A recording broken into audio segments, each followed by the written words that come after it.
Биринчи радио түз эфирде уктурууларын улантат. Актуалдуу маектен баштайбыз. Студияда Таалайгүл Сыдыкбекова. Саламатсыздарбы? Урматтуу радио угуучулар, бүгүн биз декада туурасында сөз кылалы деп турабыз. Сиз акысыз юридикалык жардам алат белеңиз. Мына декададагы жыйынтыкталды. Мына ушул багытта суроо кылалы. Акысыз юридикалык жардам алууга албетте Кыргызстанда мыйзам жол берерин буга чейин көп ирет айтып келгенбиз, бирок аны ал жардамды муктаж адамдар канчалык пайдаланды, бул өзүнчө суроо.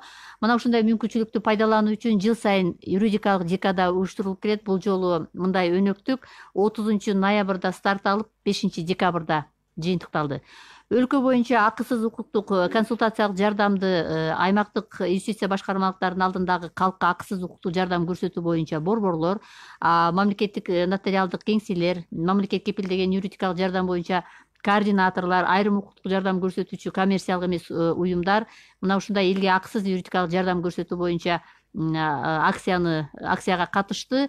Декада кандай өттү, калктын маалыматтуулугу кандай болду? Ушул жагдайда бизге дагы байланышка чыгып, сиздер да суроо салыңыздар. Эскерте кетели, Бириккен Улуттар уюмунун өнүктүрүү программасынын жана Финляндия өкмөтүнүн Кыргыз Республикасындагы укуктук мүмкүнчүлүктөрдү кеңейтүү үчүн туруктуу сот адилеттигине жетүү долбоорлорунун колдоосунда мына ушу декада жарыяланганын биз бүгүн айта кетели.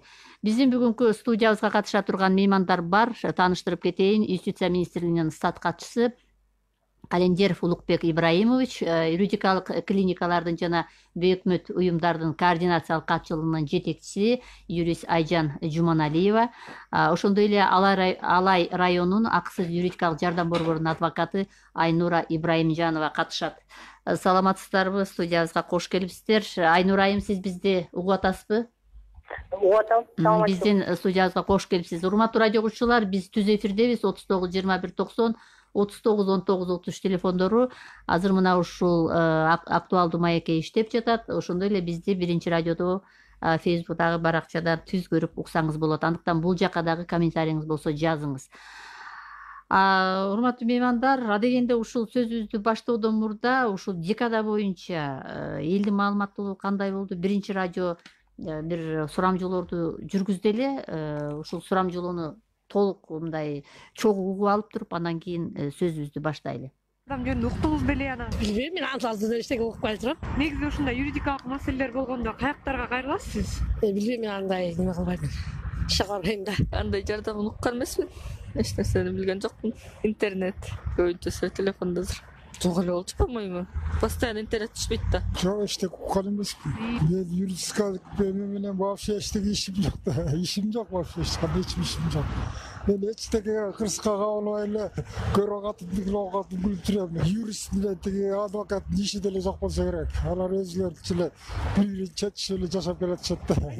Нарында аркы аксыда бар жерде азыр адвокат жок да, көрөсүңөр да көп.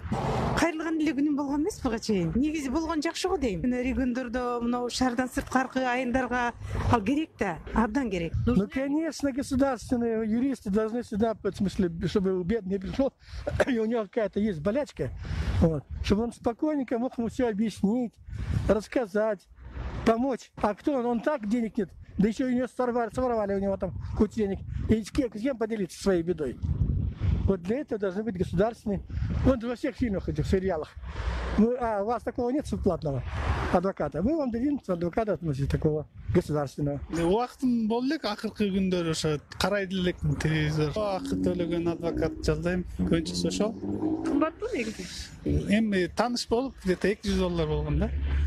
300 болуш керек, по-моему, унутуп калдым. Акысыз керек, бирок акысыз адвокаттар көбүнчө көп эме интерес жок. Келсе келет, келбесе иштер чыгып калат. Баягы төлөгөн жака кетишеби. Керек убакта таппайсың, анан ишиң жүрбөй, утурасың убакыттан. Баары бир жалдаш керек турбайбы? Жалдаган эми жалдаса сурайсың. Ну, все равно адамдын өзүнөн окшойт. Жалдаган күндө деле ал адвокаттардын деле иши чыгат экен. Желательно бекер болгондон жанагындай ответственный адвокаттар болсо жакшы да. Уккам жок мен андай, чындап эле. Андай жерге кайрылып көргөн эмесмин, андай учурлар болгон эмес да. Муктаж адамдар көп да. ошол акция өтүп атат депчи радиодон телевидениядан деле берип атат, бирок силер укмапсыз да. Кандай мындай жайылтса болот ал маселени? Көчөлөргө көбүрөөк баннерлер ийиш керек. Мен мисалы андай эмелерди телевиденияны деле көп көрбөйм, уккан эмесмин да. Может көбүрөөк бериш керек ошондой программалардычы. Интернеттен да көбүрөөк дебелтер. Азыр эми Instagram көп актуалдуу болуп атат го, ошол жактан адамдар менен бөлүшүп ошондой жол менен кылса болот да. Көбүнчө азыр интернет менен кылса жакшыраак да, анткени адамдардын көбү эле азыр интернет менен жашап калбадыбы. Так, мынакей бул сурамжылоого катышкандардын көпчүлүгү биле бербейт экен. Бирок сөздү сиз баштасаңыз, Улукбек Ибраимович, негизи мына ушундай акысыз юридикалык жардамга делеби кимдер муктаж? Анан декаданын ушул жүрүшү башталышы кандай болду, кандай жыйынтыктадыңыздар, сиздер кандай катыштыңыздар бул иш чарага? Сөздү сиз баштасаңыз. Биринчиден, саламатсыздарбы? Бул укуктук жактан жакшыртуу маселелери боюнча жүргүзүлүп аткан декадабызды биз мына бир жумалыгын өттүк. Бул жерде өзүңүз башында баса белгилеп кеттиңиздер, кимдер катышкандыгы боюнча. Эгерде мамлекеттик органдар тарабынан айтасак, биздин структуралык бөлүмдөр, аймактык бөлүмдөр, ошол эле мамлекеттик нотариустар активдүү катышты. Ошонун ичинде мамлекеттик органдардан активдүү катышкандыгы бул жанагы турмуш тиричиликке байланыштуу, укуктук мамилелерге байланыштуу, муктаждыктарга байланыштуу дейбизби, ушу социалдык фонд менен социалдык өнүктүрүү министрлиги болуп эсептелди. Анан бул жерде жанагы 112 линия менен дагы болгон иш аракеттерди баса белгилешибиз керек. Бүгүнкү күндө эгерде бул өткөргөн декадада мына 4000ден ашуун адам кайрылган деп бүгүнкү күндө ошондой статистикалык маалыматты алып атабыз. Бүгүнкү бере турган маалыматтарыбыз дагы акыркы маалымат эмес. Себеби бизде бүгүнкү күндө санариптик тартиптеги жанагы электрондук почта аркылуу, социалдык түйүндөр аркылуу дагы келген суроо талаптардын баардыгына жооп берилип бүтө элек. Себеби мына ишемби күнү аяктады. Ал ошо ишемби күнү дагы кечирээк келген суроо талаптарга бүгүнкү күндө дагы жооп берип аяктап бүтүп анан акыркы маалымат берилет. Анан үстөгү мына баардык жарандардан, көпчүлүк жарандардан алган сиздердин маалымат боюнча карап көрө турган болсок, мына квалификациялык юридикалык жардам боюнча басымдуу бөлүгү ошол жөнүндө айтып атат. Ал эми квалификациялык юридикалык жардамды калктын жанагы мындай орусча айтканда уязвимым слоям населения деп атпайбызбы, ошол аларга берилет да. Анан бүгүнкү күндө консультациялык жардам менен жана квалификациялык юридикалык жардамды эки бөлүп карап атабыз. Бүгүнкү күндө өткөн мына маалымат каражаттарында дагы байма-бай маалыматтарды берип аткандыгыбызга байланыштуу карабастан бүгүнкү күндө маалымат жетпей аткандыгы жөнүндө угуп атабыз. Бул биз үчүн кылып аткан иштерибиздин дагы бир кандайдыр бир деңгээлде активдештирилип, жакшыртышына өбөлгө түзөт. Биз бул сунуштарды, бул жагдайды эске алышыбыз керек. Анан бүгүнкү күндө ошол социалдык тармактардан атайын роликтер чыгарылып да таркатылып атат социалдык тармактарда. Бирок ошол эле учурда биз бардык граждандардын активдүүлүккө, ушу укуктук маданиятты көтөрүүгө, укуктук жактан толугу менен маалыматтарды алууга кызыктар болушка чакырып кетет элек, ушул мүмкүнчүлүктөн пайдаланып. Себеби сөзсүз гана бир кандайдыр бир кыйынчылык жагдайга байланыштуу болуп, ошого кептелип калган учурда гана юридикалык жардамга келбестен, бул укуктук маалыматка кеңири ээ болуп, укуктук маданиятыбызды, маалымдуулугубузду, билимибизди ушул жактан дагы жогору деңгээлде коомубузда ошо жогорку деңгээлдеги укуктук маалымат болушуна мамлекеттик органдардан тарабынан, юристтердин коомчулугу тарабынан, ошол эле учурда жарандардын өзүнүн тарабынан дагы ошол биздин жасап аткан иштерге мындай жооптуу же болбосо жоопкерчиликтүү мамиле менен жасасак, бири-бирибизди түшүнүп, буюрса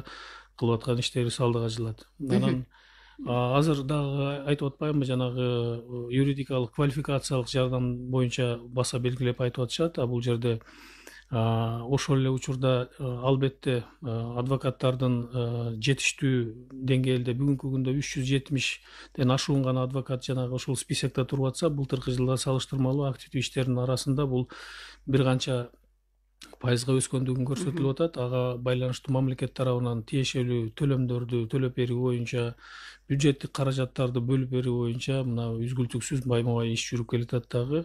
Ал эми аймактарда ошол адвокаттар менен камсыз кылуу, ар бир жеткиликтүү ошол деңгээлде камсыз кылып берүү боюнча бүгүнкү күндө иштер жүргүзүлүп атат.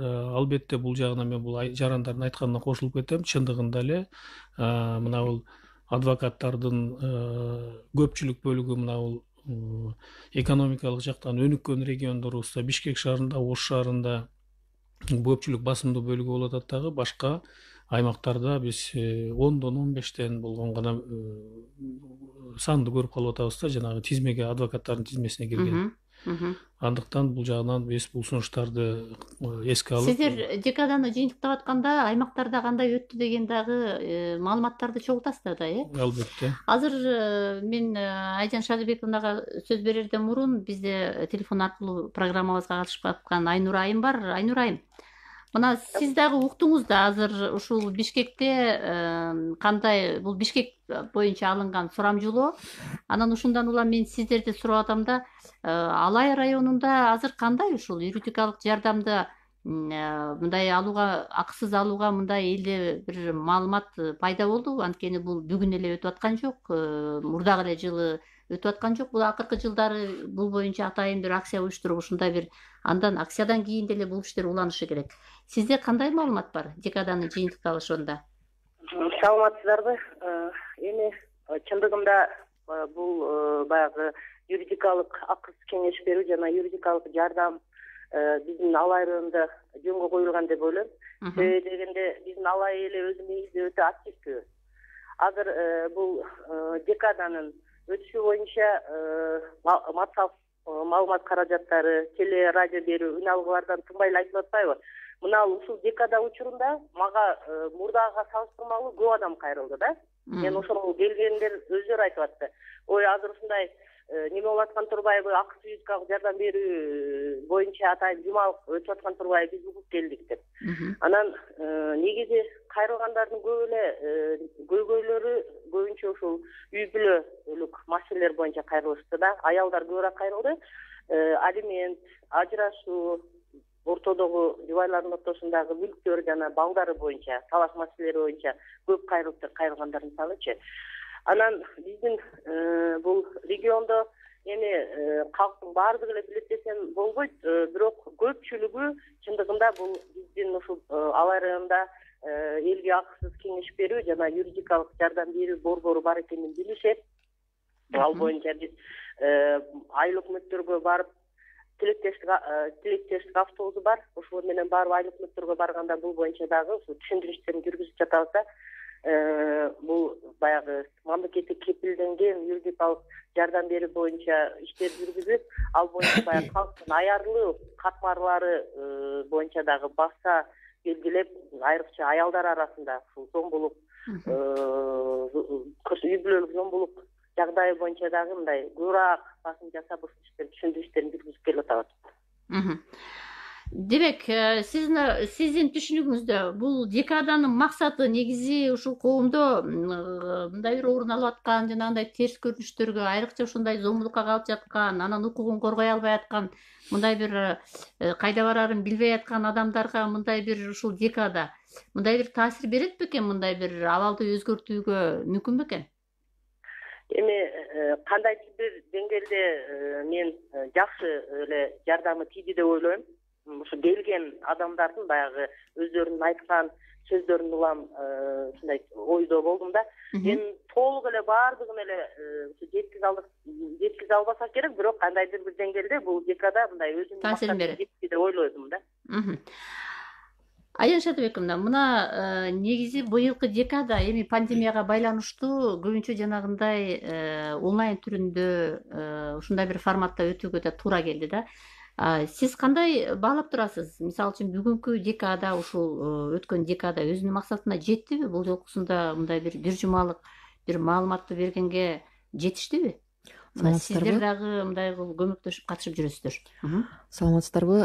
Мына сиз айтып атпайсызбы, мына азыр болсо пандемия учурунда мурункудан башкача болуп калды да порядогычы. Анан болсо бизде болсо мурун болсо мындай көп жерлерге барып, магазиндерге барып, жана торговый центрлерге барып, базарларга барып, эл көп жерге, элдердин скоплениялары көп жерге барып, анан кийин ушундай юридикалык акысыз жардам берсек, азыр болсо биз көбүнчө онлайн форматка өтүп калдык. Биз мисалы биз болсо жана координациялык кеңештин ичинде 80ден ашык юридикалык клиника, бейөкмөт уюмдар бар да, алар болсо Кыргызстандын ар бир жерлеринде иштешет да. Анан болсо биз болсо монтип ошо өзүбүздүн офистерибизде отуруп эле юридикалык жардам бердик. Андан башка дагы онлайн консультацияларды, онлайн түз эфирлерди жана соц тармактарда, Инстаграмда, Фейсбукта, анан болсо өзүбүздүн телефондорубузду бердик.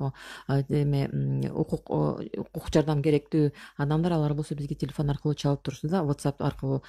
Анан болсо мен айтып кетет элем, ошонун декаданын максаты бул эмне? Эң биринчи бул болсо мындай көбүрөөк адам мындай юридикалык укукту, акысыз юридикалык жардам барын билиш керек. Анан кийин болсо бул болсо ушундай декаданын ичинде мындай көбүрөөк маалымат берилет да, телевиденияда, радиодо, соц тармактарда. Бирок башка күндөрү деле могу координациялык центр борбор деле иштеп атат, биз деле иштеп атабыз, бүт жерде юридикалык акысыз жардам берип атабыз.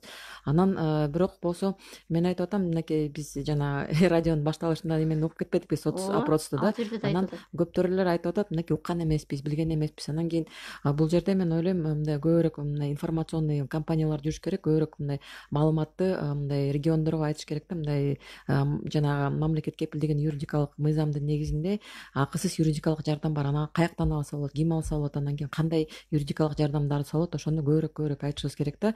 Анан бул болсо дагы айтып кетти, бизде жанагы азыр телевизорду деле көрбөй калдык, анан дагы башка маалымат булактар керек депчи. Интернет анда болсо мисалы көбүрөөк жана соц тармактарга, анан кийин жөн эле монтип кое бербей, может быть жана интересный мындай кызыктуу форматта балдарга карата, жана студенттерге карата, анан кийин болсо мындай башка форматтарды таап чыгып ошондой мындай маалыматтарды бериш керек деп ойлойм. Анткени юридикалык мамлекет жактан көп эле кадамдар жасалып атат, мындай закон, мыйзам бар. Анан кийин болсо мындай мамлекет жактан акча бөлүнүп атат жана квалификациялык юридикалык жардамга, бирок көбүнчө адамдарга жана региондорго жетпей атат ушундай маалымат.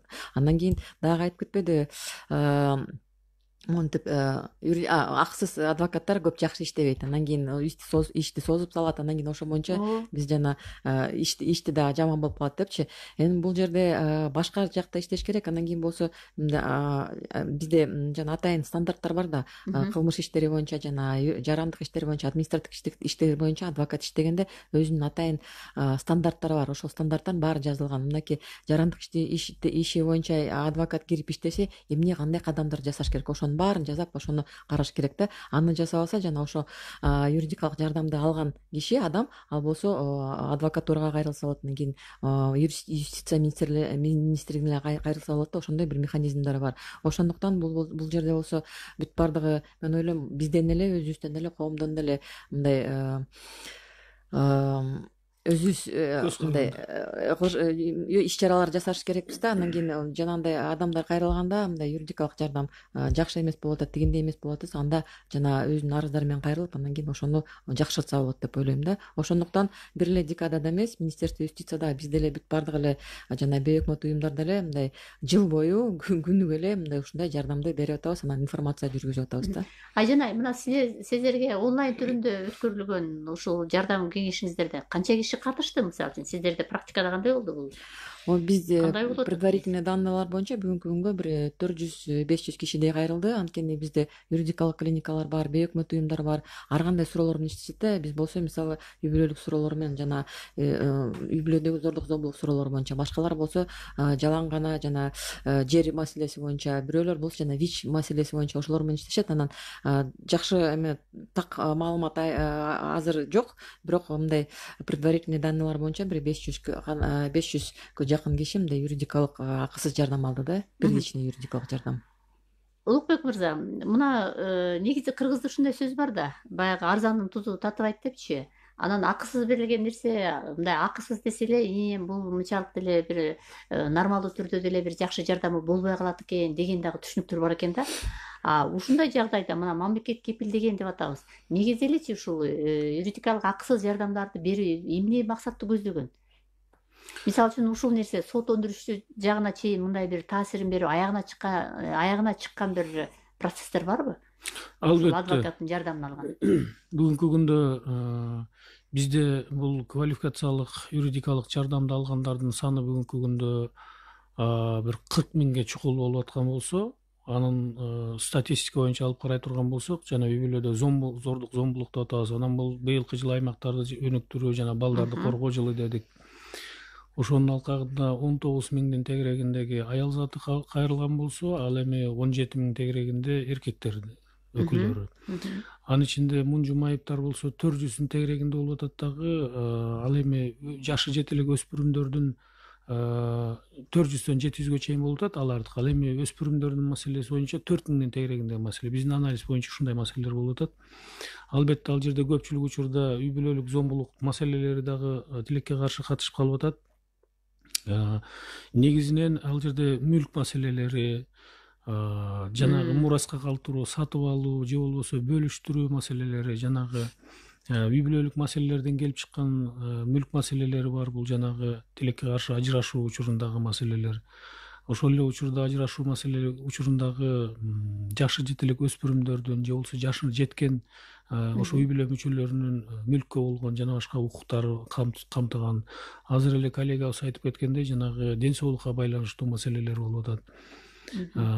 Андыктан бул жерде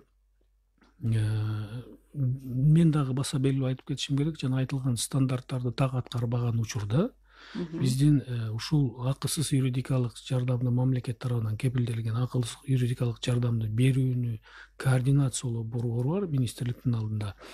Ал координациялоо борбору эгер ал стандарттарды толук аткарган учурда гана ошол жана адвокаттардын жасап бергендиги үчүн мамлекет кепилденген ошол адвокаттарга айлык, то есть акча каражатын, эмгек акысын ошол учурда гана төлөп берет да. Андыктан биз ушул жерде баягы сапатка көңүл буруу боюнча жылдан жылга биз дагы механизмдерди, методдорду өстүрүп баратабыз. Ошонун бир жетишкендиктеринин бири ушул деп айтсак болот. Анан албетте укуктук жактан баягы биз үчкө бөлүп атабыз. Квалификациялык юридикалык жардамды бул административдик, граждандык жана кылмыш жаза жаатындагы иш аракеттер деп. Бүгүнкү күндө биз жалпыга маалымат каражаттарынан ачык айтып келип атабыз. Бүгүнкү күндө ошол кайрылгандардын 65% мындай жакшы ошол кайрылгандардын пайдасына чечилген учур бар да. Эми бул жерден алып карап көрө турган болсок, мына бул сот өндүрүшү уже талаш тартыштардын өзү жаратылышын карап көрсөңүздөр, бир талаш тартыш пайда болгонду. Биз юристтер же болбосо жалпы эле коомчулук жакшы түшүнөбүз. Эгер талаш тартыш пайда болгон болсо, эки тараптын ортосунда жана бир канча тараптын ортосунда болсо, ал көпчүлүк учурда кайрылган тарап өзү туура эмес болуп калышы дагы мүмкүн да. Себеби биз ким кайрылса эле ошол тарапка тартып же ошол тараптын кызыкчылыгын коргобостон биз мыйзамдын гана чектеринде иш алып барышыбыз керек.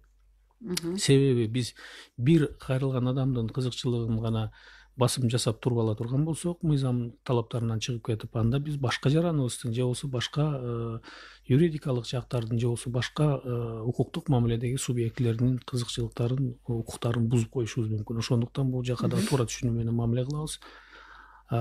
Кылмыш жаза жаатында болсо, бүгүнкү күндө мен адашпасам бир 8 иш боюнча тиешелүү соттун өкүмү чыккан. Ал боюнча да бул да чоң жетишкендиктердин бири болуп эсептелет. Бүгүнкү күндө ушундай калкта, элибиздин арасында ар кандай ойлор болот. Албетте биз аны анализдеп, карап чыгып, талдап чыгып, тиешелүү жыйынтыктарды кылып, мына бүгүнкү күнгө чейин стандарттарды кабыл алып, ошонун жаатында бүгүнкү күндө жанагы адвокаттардын мамлекет тарабынан кепилденип берилген акча төлөмдөрүн төлөп берүү боюнча жоболорду тактап иштеп чыгып аткан болсок, мамлекет тарабынан каржылоо маселелерин ишке ашырып, анын мамлекет тарабынан каржылоону жетиштүү түрдө каржыланууну жолго коюп аткан болсок, кийинки мына бул декаданын дагы жыйынтыктары менен дагы бир алга жылуу боюнча сунуштар сөзсүз түрдө пайда болот деп эсептейм. Анан жанагы сурооңузга дагы бир кайрыла кетким келип атат да. Бүгүн декада максатына мен ойлойм жетти деп ойлойм. Бүгүнкү этабында жетти деп ойлойм. Себеби ушул декаданы өткөрүп атканда сиздердин дагы катышыңыздар менен биздин коллегалардын катыштары менен чоң мындай убакыттарын бөлүп билим деңгээлдерин менен бөлүшүп да патриоттук сезимдер менен ишти алып барып аткандыгы чындыгында бүгүнкү күндө биз ошол юридикалык сообществоду юристтерди биз консолидировать эте алып атабыз. Ошол эле учурда калкыбыздын мына бул билбегендердин укпагандардын буга чейин жарандарыбызга дагы бир сиздердин жардамы менен баардыгыбыз бир активдүү бир мындай импульс берип атабыз да бул ишкечи. Мен суроомун себеби эмне үчүн бул суроону бердим, анткени сиздердин ишиңиздер канчалык ушул натыйжалуу болуп, мындай декада өзүнүн максатына жеткен болсо, бул кайсы бир учурда бир укуктук баягы сабаттуулукту дагы мындай бир жоюп, элдердин мындай укук жагынан, юридикалык жагынан бир билими да болуп, кайсы жакка кайрылышты, кайсы учурда кандай кылып кайрылышты билип алган болсо, анан коомдо кичине жанагындай терс көрүнүштөрдү азаят беле деген дагы бир илгери үмүт бар да. Ушул жагдайда мен азыр Айжандын дагы анан Айнур айымдын дагы пикирин билгим келип атат да. Укуктук сабаттуулукка негизи ушундай декада, ушундай адвокаттарга мындай бир жардамды көбүрөөк алып аткан жагдайлар канчалык таасир берет? Бул эң жакшы суроо. Мындай ушундай информациондук компаниялар көп жүргүзүш керек да. Анан биз жактан айтып кетип атпайбызбы, мамлекет жактан жакшы эле кадамдар болуп атат. Анан кийин биз дагы жана мамлекет органдары, Министерство юстиция иштеп атат, биз дагы бейөкмөттүү уюмдар дагы иштешип атабыз. Андан кийин буга карабастан эле жанагындай көп эле адамдар болот, көп эле билбей калганчы. Анан бул жерде болсо эң биринчиси жана үй бүлөдөн, жана мектептен кеш керек да, мектептен, үй бүлөдөн, садиктен, жана Америкада биз мурун бир учурда болбоду эле жана 911 дегенде бүт баардыгы билишет да, кайка чалыш керек. Тиги итиң ооруп калдыбы же дагы бирдеке болуп калды, же бала менен бирдеке болуп калды, алар бүт баардыгы билет, 911 чалыш керек. Бизде мындай укуктук сабаттык, анан укуктук маданият жок да. Анан кийин бирдеке болсо эле биз же туугандарыбызга чалабыз, же дагы тияка чалабыз, мындай бир мындай маалымат жок да, каяка чалыш керек, анан ким жардам берет дегенчи. Анан бул жактан болсо могу айтып кетпедиби, балдарга карата зомбулук болсо 111 жана горячий линия бар. Башка зомбулуктун түрлөрү болсо 112 линия бар, бирок көптөр эле билишпейт. Анан бул жактан бул бир. Экинчи жагынан болсо мондай укук коргоо органдарына ишеним жок да. Биздечи көп эле изилдөөлөр жүргүзүлгөн. Жана мен көбүнчө жана үй бүлөдө зордук зомбулук маселелери боюнча иштейм. Ошол жакта көбүнчө 90% эмне үчүн кайрылышпайт? Анткени жана укук коргоо органдарына да ишеним жок. Бул бир жагынан. Экинчи жагынан мынакей адвокаттарга деле айтып кетем. Адвокаттарга деле мындай көбүнчө ишеним жок, анткени ушундай маселелер боюнча өзүнүн жана спецификасы бар, өзүнүн жана порядогу бар, кандай иштеш керек, эмне кылыш керек. Андан кийин ошондой көбүнчө адвокаттар мындай иштер менен иштегиси келбейт. Бул жана бир эле жана акысыз юридикалык жардам берген адвокаттар эмес, бүт эле жалпы адвокаттар жөнүндө да. Андан кийин көбүнчө анткени мындай зордук зомбулук болгон, мисалы көбүнчө аялдар зордук зомбулуктан страдать этет да. Алардын болсо көбүнчө акчасы жок. Андан кийин мындай иштер болсо көпкө созулуп кетет да. Ошондуктан укук коргоо органдарына ишеним жок, жана адвокаттарга да көбүнчө ишеним жок. Андан кийин ушундай жана соттук системага да ишеним жок да. Анткени мындай иштер, мындай карасаң, бул жанагындай оңой эле иштер болуп атпайбы бир жагынан карасаңчы. Мындай ошонусуна карабастан мындай созулуп кетип атат да. 2 жыл, 3 жыл, 5 жыл бул мындай норма эле болуп калды да. Ошондуктан көбүнчөлөр кайрылышпайт. Андан кийин ушундай ишеним жок. Ошол жактан мен ойлойм, жөн эле мындай информирование жүргүзбөйлү, информационный компаниялардан жана калктын жана укук маданиятын жана укуктук сабаттуулугун көтөрүү бул бир жагынан. Экинчи жагынан жана ошо соттук жана укук коргоо органдары менен жана адвокаттар жалпы юридикалык кандай иш алып барат деген анализди дагы жүргүзүш керек экен. Ооба, анан бул жакта бизде мындай болуп атпайбы? Акчаң бар болсо 2 жылга созулуп кеткен болгондон кийин кайрылгысы келбей калат да. Мисалы ошол иштер өзүнүн мындай натыйжасын бербесе. Биз болсо бизге көбүнчө кайрылганда эмнеге жана укук коргоо органдарына кайрылабыз? Биздин укукту коргош керек депчи. Андан кийин биз болсо налог төлөйбүз, дагы соцфондду төлөйбүз, ар кандай төлөмдөрдү кылабыз. Андан кийин биздин жана укугубуз да бар, анан үмүтүбүз да бар да. Жана бизге укук коргоо органдарына кайрылсак жардам берет, адвокатка кайрылсак жардам берет. Бирок кайрылгандан кийин жана сен арызың менен кайрыласың, андан кийин жарым жыл күтөсүң, 1 жыл күтөсүң, 2 жыл күтөсүң, сен жумушуңду тыштайсың, укук коргоо органына барасың, допроско барасың, сотко барасың, андан кийин моралдык жактан дагы зыян келтирет. Анан 2-3 жыл жүрүп туруп, андан кийин жанагындай эчтеке албай калганда, анда үмүтүңдүн баардыгы төмөндөп калат да. Ошондуктан көбүнчө ушундай ишенимсиз сезимдер болот да. Айнур айым, Сиз кандай дейсиз? Мисалы үчүн ушул аймактарда сиздерде эми жергиликтүү өзүн өзү башкаруу органдары да бар да. Мына ушул жактарда мисалы үчүн эгерде адвокаттарга, анан жанагындай укук коргоо органдарына ишеним төмөн болсо, сиздерде мисалы үчүн ошол органдар мындай бир кандайдыр көмөк береби ушул бир калктын бир укуктук жактан жардам алып калсын, ушулардын иши аягына чыгып калсын деп. Чын эле мындай баары жакшы деп айткандан да алыс болобу? Анткени чын эле бир иш баягы өзүнүн жакшы натыйжасын берсе, экинчи иш каралбай да калат. Анан бизде да өзүңүз билесиз да, айыл жергесинде менталитет деген бар. Бир нерсени ачык айтып аягына чейин чыкпайт. Эгер адвокат чыгайын десе, кээде алар жанагындай каршы арызын, тосмо арызын берип туруп, баарын ишти токтотуп коюп атышат да. Ушундан улам дагы болбой калып атат. Сиз эмне кандай пикирди айтат элеңиз ушул суроого? Эң жакшы суроо да. Эми чындыгында мамлекет тарабынан адам укуктарынын кепилдиги, аларды камсыз кылуу механизмдери мына жолго коюлуп жүргүзүлүп жатат. Бирок биздин региондо чындыгында өзүнөрүн башкаруу органдары тарабынан, башкалар тарабынан деле бул иштерди мындай жөнгө коюп атабыз. Бизде ушул чындыгында эле баягы соттук процесстер бир топ убакытка чозулуп кетет да. Ошол баягы көп убакыт өтүп кеткендиктен кайрылган катмарлар дагы элдин билим деңгээлине да карата болот. Эмне үчүн мындай кеч болуп атат, бул эмне үчүн мындай бат убакта чечилбейт деген түшүнүк бар да. Мисалы үчүн сотто баягы алимент маселелери же болбосо мүлктү бөлүштүрүү маселе боюнча соттун чечими чыккандан кийин ошону аткаруу дагы бир топ маселе болот да. Ушул жагдайлардагы баягы кайрылган, ошо бизге кайрылган жарандардын баягы көп убакыттын өтүшү менен кандайдыр бир деңгээлде алардын дагы баягы оюнда ушундай өзгөртүп жыйынтыгы чыкпай атат деп түшүнүшү мүмкүн да. Бирок чындыгында ушул бизде ушул реестрге катылган адвокаттарга өзү ушул аткарган адвокаттар иш алып барып аткан адвокаттардын стандарт качествосы сапаты боюнча бул маселе эскертилет, айтылат. Биз ар бир аткарган ошол эгерде мамлекеттик кепилденген юридикалык жардам көрсөтүп аткан болсок, албетте ошол берилип аткан биз талап боюнча болгон мүмкүнчүлүктөрдү жумшап, ошол ишке жанды көз менен эле катышабыз да. Анан мына региондордо чындыгында эми шаарларга салыштырмалуу адамдардын билим деңгээли бир аз төмөн болушу мүмкүн. Алар бул статистикада деле башкада деле бул боюнча айтылып турат. Бирок эми мен ойлойм, ушул ар бир ушул ишке катышып аткан адвокаттын өзүнүн баягы билим деңгээлинен кээде талап кылат, өзүнүн иш жүргүзгөн аракетинин натыйжасынан баардыгындай ошого карата иш чечилет деп ойлойм да.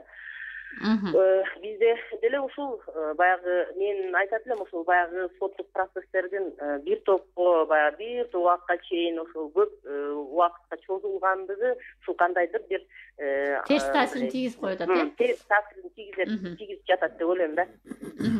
Улукбек Ибраимович, мына ушундай жагдайдачы балким жанагындай бир биргеликте дагы ишти күчөтүү жагдайын колго аласыздарбы? Мисалы үчүн ушул бейөкмөт уюмдары жана башка жанагы юридикалык клиникалар менен сиздердин ишиңиздер кандай жүрөт? Мындай бир системалуу жүрөбү же буларда дагы мындай адвокаттар менен мындай бир кандай болуш керек ушул жагдай сиздин пикириңизде? Мен бул жерде биринчиден эмнеге токтолуп кетет элем? Жанагы мөөнөттөр боюнча, кечиктирүүлөр, создуктуруулар боюнча мына башыбыздан өткөн окуя, мына болуп өткөн соттук укуктук реформаларда бизде процессуалдык мөөнөттөр бир кыйла кыскарды турабы? Бул учурда эмне үчүн ошол процессуалдык мөөнөттөр кыскарды? Кыскаргандан кийин дагы бирок тилекке каршы ошо создуктуруулар же болбосо кандайдыр бир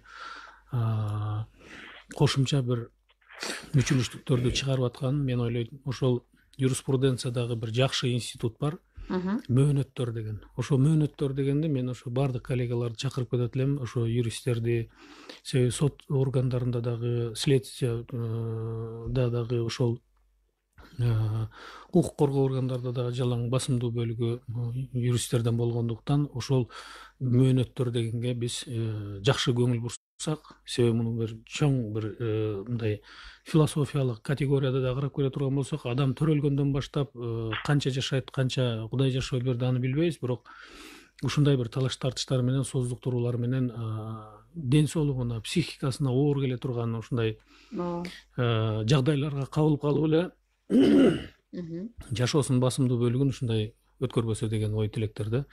Андыктан ошо мөөнөттөргө биз так көңүл бурушубуз керек. Эгерде следствие тармагында айта турган болсок, алар ошол териштирүү жагында, бардык материалдарды топтоо жагында өз мөөнөтүндө аткарыш керек. Тараптарды өз мөөнөтүндө аткартыш керек, процессуалдык субъектилерди. Ал эми сот системасында болсо, ошол ар кандайдыр бир ходатайстволорду же болбосо арыздарды келтирүү учурунда жөндүү болсо аны кабыл алып, жөнсүз болсо аны четке кагып туруп, өз мөөнөттөрүн дагы жогорку бир деңгээлге коюш керек да. Бул жерде адамдын жанагы качан гана кайсы темада сүйлөбөйлү, жанагы коррупциялык же болбосо жеке бир кызыкчылыктык же болбосо профессионалдык деңгээл жөнүндө сөз айтпай кетпесек болбойт. Ошондуктан ушул жагынан ар бир кесипкөй, ошол эле министрлик болобу, биз ушул юридикалык жардам көрсөтүү боюнча сиз берип аткан түздөн-түз суроого бей өкмөт уюмдары менен координация болуп, бир жактуу тартип менен бир иш алып бара тургандай түшүнүктүү, негизинен тартип менен дегенибиз бей өкмөт уюмдарына дагы министрлик, мамлекет тарабынан жасалып аткан иштер дагы калкыбыздын калың катмарына түшүнүктүү болуш үчүн ачык айкын көрүнүп тура тургандай бир механизмдер менен иштешибиз керек. Бүгүнкү күндө дагы кантип жакшыртсак болот деген суроо да бул. Мен ошол азыр бул Айжан коллегам айтып кетип аткан маселеге мен толугу менен кошулам. Бир жагынан жанагы биз декаданы жанагы импульс катары берип, ошонун активдүү бир формасын көрсөтүү максатында болуп атат да. Бунун максаты ошол. Бүгүнкү күндө ушул кызматтар көрсөтүлүп аткандыгын билбей калган жарандардан келип аткан жанагы кабарларды угуп туруп, биз ошолор билбегендиги жөнүндө айтып атат. Бул кандайдыр бир деңгээлде максатыбызга жеттик деп атабыз. Ал эми толук кошулам деген жагым, биз жыл сайын ушул ишти алып барып атабыз дагы, жыл сайын ишти алып барып атабыз. Ошол эле учурда декаданын мына бул алкагында ушуну жасап аткандыгыбыз жөнүндө активдүү маалымат берип атабыз да. Анан жарандарды жанагы пандемияга байланыштуу онлайн түрүндө же болбосо түздөн-түз кабыл алып, жана санитардык нормаларды кабыл алуу менен иш алып бардык деп атпайбызбы? Бүгүнкү күндө ошо калктын жана да бир жакшы суроо берип кеттиңиз, аны да кошуп кетейин. Калктын укуктук маданиятын көтөрүүдө бизде укуктук профилактика деген түшүнүк бар. Укуктук профилактика деп. Биз ошол алдын ала ошондой жагдайларга келип калбаш үчүн бул укуктук пропаганда боюнча маалыматтарды байма-бай берип турууга дагы ар бир региондо биз пландаштырып аткан боюнча ушул өкмөттүк эмес уюмдар менен, жалпы учебно-преподавательский состав деп коебузбу, жана окутуучу состав менен, студенттер менен буга чейин да иш алып барып келдик. Быйыл гана бир аз мүчөлүкчүлүктөргө жагдайга байланыштуу болуп калды. Бирок ошолордун баардыгын жандандырып, юридикалык клиникалар менен окуу жайларда ачылган ушундай клиникалар, жаш юристтер менен азыр жаштар активдүү деп атабыз. Ошондуктан аймактарга дагы ошол баардык маселелер боюнча бир уюмчаларды түзүп, ошол ячейкаларды деп коебуз орусча, ошондой бир түйүндөрдү, сеттерди түзүп ушундай иш алып барыш абзел экен да. Анан бул жерде бул маалымат, жалпы маалымат каражаттарын, соцсеттер сыяктуу эле интернет байланыштарын, жергиликтүү басылмаларды, жергиликтүү жанагы жалпы маалымат каражаттарын дагы бир толук деңгээлде колдонушубуз керек. Дагы бүгүнкү күндө жетишкендиктерибиз дейбизби, же ошол жетишкендиктерибиз негизинде дагы бир кандайдыр бир жетишпештиктер болуп атабы? Мындан 3-4 жыл мурунку картинаны алып көрө турган болсок, жана укуктук маданиятты көтөрүү боюнча концепциясы кабыл алынып, ал иштебедиби 4 жыл. Ошого чейин мамлекеттик органдардын юридикалык бөлүмдөрүнө же болбосо башка жерлерге барсак, юридикалык консультация берилбейт деген мындай жазууларды кезиктирчү да. Ал ошол концепцияны кабыл алып туруп, ал жанагы план иш-чараларды бекиткенден кийин биз ал жерде эмнени көрсөттүк? Ар бир мамлекеттик орган өзү тейлеген тармак боюнча юридикалык консультацияларды берүүгө милдеттүүлүгүн жана тиешелүү деңгээлде кандайдыр бир коомчулук менен өзү тейлеген тармактарды барып мындай конок лекцияларын же маалыматтык мероприятияларды иш чараларды өткөрүүгө биз милдеттендирилген иш чаралар болгон. Ошондон кийин биз ушул жагындагы жанагы бөгөттү алып салдык да. Бүгүнкү күндө эч кандай бир мамлекеттик органдарда андай деген жазуулар жок, тоскоолдуктар жок. Бирок канчалык деңгээлде сапаттуу жүргүзүп аткандыгы боюнча дагы бул өзүнчө суроо. Мониторинг жүргүзүп иш алып барууга бир зарылчылыктар бар. Улукбек мырза, Айша Жума деген Facebook пайдалануучу жазып атат да, Таласта кайсы жерде юрист консультация берет дейт. Сизде барбы бул? Айта аласызбы ушундай юридикалык акысыз? Талас шаарында болсо, эгер Талас шаарында болгон болсо, биздин түз эле ошол аймактык башкармалыгыбызга келсе болот. Ал жерде бүгүнкү күндө бардык кызматкерлер бул жагынан юридикалык консультация берүүгө милдеттендирилген. Ал боюнча эгерде ал жерде жетекчинин өзүнө түз келип консультация ала турган болсо, ал боюнча кабыл алуу күнү боюнча телефон аркылуу байланышып, биздин сайтка кирсе бардык аймактык маалыматтарыбыз, телефондорубуз, байланыштарыбыз көрсөтүлгөн. Эми биздин уктуруубуздагы ушунчалык тез өтөт да, бир суроо бергенге үлгүрөйүн, балким кимиңиздер жооп бересиздер. Айжан айым, мына мамлекет кепилдеген юридикалык жардам деп коебуз. Ушунун баары эң сонун мындай өтүп, ушул ЖКдагы өзүнүн максатына жетип атат. Эми айрым бир жакшы жактарын баарына токтолду. Ушундай болсо да кайсы көйгөйлөрдү мындай белгилейт элеңиз? Негизи ушундай жакшы өтүп атат деп ынансак болобу? Жакшы эле өтөт, бирок көйгөйлөр деле бар да. Мынакей бизде мисалы недавно эле форум болду, ал жакта айтып атат, мисалы ош жактан мамлекеттик органдардын представительдери келди да, алар айтып жатат. Алар болсо билбейт экен кайсыл жакта укуктук акысыз юридикалык жардам берилет. Жана тилектештик автобус жөнүндө айтып кетпедикпи? Ал эмне деген тилектештик автобус, анан кандай кылыш керек, анан кандай кылыш керек? Бизде болсо мына центральный жакта, Бишкек шаары жактан, анан министерство юстицияда деле биз деле жакшы иштеп атабыз. Бирок монтип региондорго көбүрөөк мындай информация кылыш керек да. Анан кийин региондордо мисалы жанагы министерство юстициянын жана башка мамлекеттик госоргандардын жанагындай взаимодействиясы жакшы болуш керек да. Анткени бүт маалыматтын баарын бири-бирине берип, анан билип туруш керек да. Анткени көбүнчө болсо адамдар кайка кайрылышат, мэрияга кайрылышат, жана жергиликтүү органдарга кайрылышат. Анан ошол жакта жана маалыматты көп берип, билбейм, стендтерди илиш керекпи же эмне кылыш керек, ошондойлорду берип туруш керек да. Анткени ошо бияка центральный аппаратка кайрылбай, ошол жактан эле ошол маселелерди чечип алса болот да. Анткени ошол жакта деле жана центрлер бар, ошол жакта деле министерство юстициянын территориальный управлениясы бар. Өкмөт уюштуруш керек да. Мына сиздердин дагы ошол жакта филиалдарыңыздар бар. Айнур айым, айтсаңыз, жергиликтүү жанакы мен да суроо бердим эле, өзүнө башкаруу ошол жактагы жергиликтүү бийлик кандай көмөк көрсөтүп атат сиздерге? Сизде кандай ушундай бир адвокаттардын иши жакшы жүрүш үчүн кандай жардам керек эле? Бизде негизинен бул иштерди уюштуруу колго алынган. Өзү мына жергиликтүү өзүн башкаруу органдар тарабынан, айыл өкмөттөр тарабынан айрыкча мына биз жакшы иштерди уюштуруп алдык да. Буга Ош областтык юстиция башкармалыгы дагы активдүү ушул иш аракеттерди уюштуруп, өкмөттөргө атайын график түзүп койгон. Ошол графиктин негизинде өкмөттөргө барып, жана тилектештик автобусу да айтып кетпедикпи?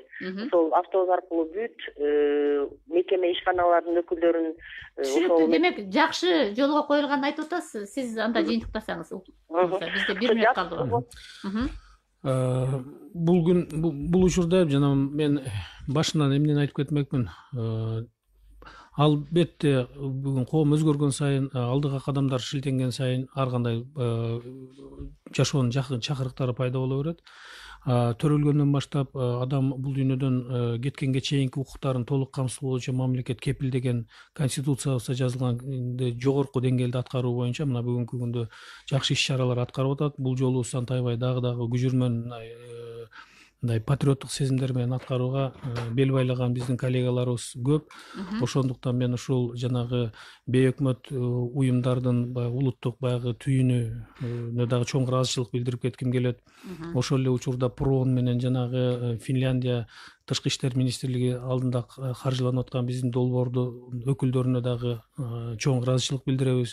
Жалпы мамлекеттик органдарга, социалдык өнүктүрүү жана социалдык фонд тарабынан жана башка мамлекеттик органдарга, адвокаттарга терең ыраазычылык билдирип, жарандарыбызга дагы жакшылыктарды каалап, ушул жагынан жааттан социалдык секторде активдүү маалымат алуучулардан болсоңуздар деген рахмат сиздерге. Урматтуу радио угуучулар, албетте Кыргызстанда ушундай мыйзам бар. Акысыз юридикалык жардам алууга сиздерде мүмкүнчүлүктөр бар.